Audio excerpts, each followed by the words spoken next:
it up there on the screen if you want to download. Well, you know what? This is a question Kentucky Senator Rand Paul has never gotten before. How many members in Imagine Dragon, Senator? Any idea? Got to be 4. That's my guess. At least 4. They're very good at singing. All right, we were thinking when we asked you to come on, maybe we'll talk to you about health care. Is this thing really going to happen by the end of the week? You know, I still sense that we're at impasse, and I said that yesterday at lunch with our Republican caucus, and everybody kind of laughed because, yeah, there's still quite a bit of disagreement. And there's basically 2 factions. There are conservatives like myself who don't want new federal programs. We want to repeal Obamacare.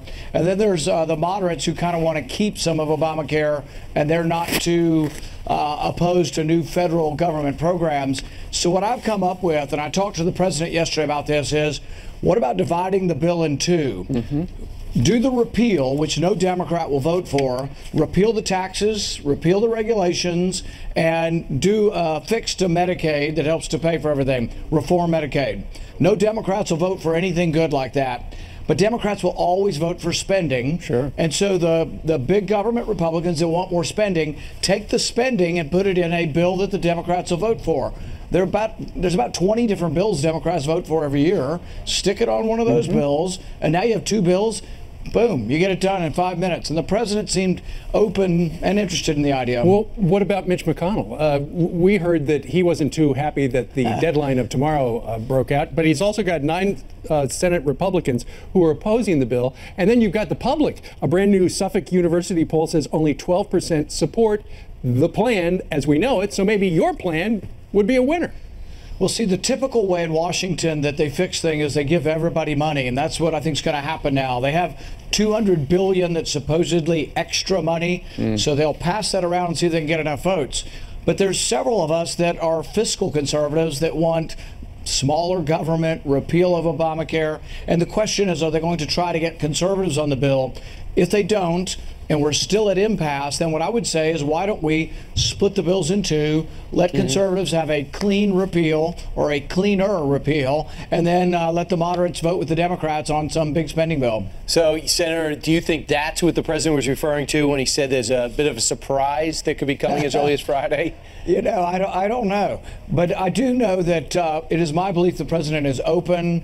I've had great conversations with him. I do believe that I connect with him. And I feel like we really are on the same side when I talk to him. And I don't always get that feeling when I'm working within the Senate. Senator, how many people of the 10 that we know of that object to this are actually working towards getting a yes? And how many are just sitting waiting to be impressed? Well, you know, I think half of them want more money and half of them want less money. That's why it doesn't work to have one bill, because every time you stuff more money in it for the moderates, it offends the conservatives. Sure. So if you separate the bills, you can keep stuffing things till the end of time, till the printing machine runs out of money. You can stuff money in some bill the Democrats like, and then probably you get the same result, but you'll get conservatives to vote for a cleaner repeal, but you just won't get us if you stuff a bunch of money in this one. Senator, what's your message to the constituents that are watching, that are furious because they want this thing passed? Many people who voted for President Trump, they voted for him for repealing and replacing, and it's not happening. And many people think that it's because of the Senate, it's because of the House, that nothing's getting done. And you're one of those 10 that is not in favor of this bill that's currently in the Senate. So what do you say to your constituents? Well, you know, it's probably not been a bigger defender of the president on the Hill than myself. I voted for him. I supported him. I still support him. I also promised to repeal Obamacare, and I just can't vote for a bill that keeps it. The bill as it stands currently keeps Obamacare. My fear is that with the money they're actually working on trying to keep more Obamacare and add more federal spending. You know, here's the worst thing that I see in the bill, one of the worst things.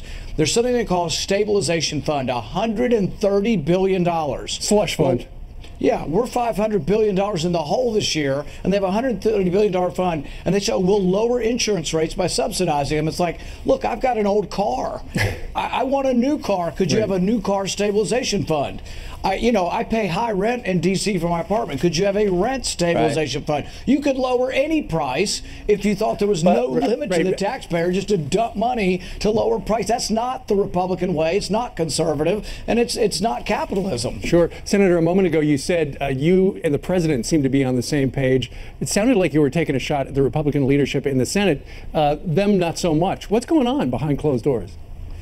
You know, I think that the president is a leader, and I think he has the ability to lead the way on this. And like I say, I think we're on the same page on a lot of this. I think if he leads the way and he tells them, guys, we're going to do 2 bills. One's going to be more repeal, and one's going to be more of the federal programs. And moderates will get to vote for the second one. Conservatives and moderates vote for the first one. I don't know. I think he could. I think he could do it. I think he has the force of personality and the bully pulpit of the presidency to do it. But Senator, there's a compromise in this, and on the big picture, I know you can drill down on it because you lived it, because you grew up in the medical profession. You do get $321 billion worth of savings from the deficit and more taxes cut. Those are conservative principles. If you increase Medicaid for moderates and you get your conservative cuts, isn't that compromise? Yeah. There's kind of a funny math going on here. When they say they're saving $300 billion, it's off a baseline that's going like this. So spending goes like this, and when you pass it, you say $300 billion, it still goes like this, but you still have a $500 billion deficit. So it's not really fiscally conservative. In fact, we said we were for repeal of the whole thing. We're leaving that $300 billion is what we're leaving of Obamacare. All right, let's talk about what's happening over at CNN. They had to retract that story about Anthony Scaramucci being connected, allegedly, they said, being connected to a Russian bank. And he's saying that's not true. I have an attorney. I'm going to go after you guys. I stand behind my record and my reputation. So now they're covering the Russia story in a different way. And they sent out an email that the press got their hands on of how they're changing how they're reporting on Russia. We had Anthony Scaramucci, the first time he's been on camera since all this happened, this morning on our show, and we'll get your reaction. But listen to this soundbite. I had a couple of conversations with senior staff at CNN. I made it very clear to them that the story was not accurate and that it was a defamatory story. I reminded them about my legal background. I think it's a bunch of nonsense. I worked on the campaign. I worked on the transition.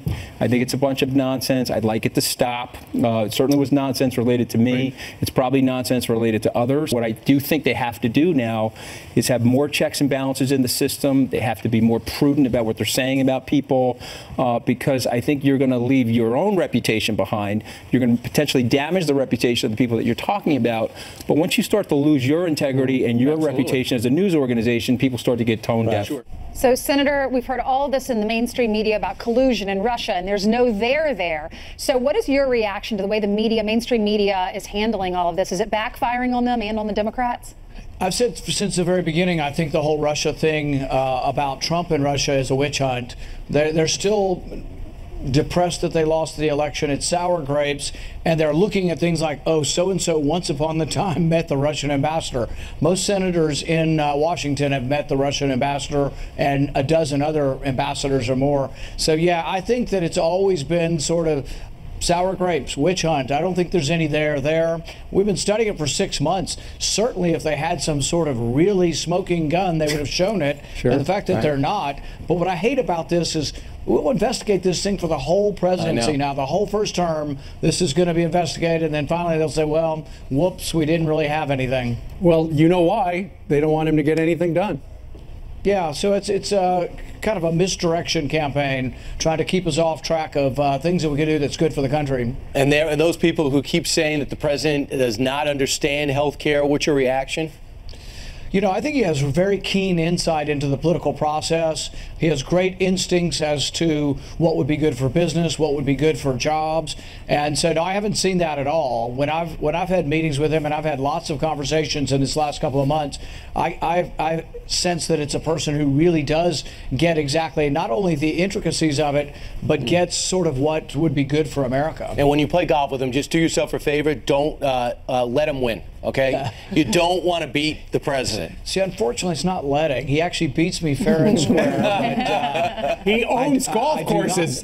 But I will tell you, we were on the first tee, and he said, what was my handicap? And he offered to give me a stroke on each 9. And I said, no, Mr. President, I don't take any welfare. All right, good job. You stand for something. All right, Senator. Thank you, Senator. Appreciate it.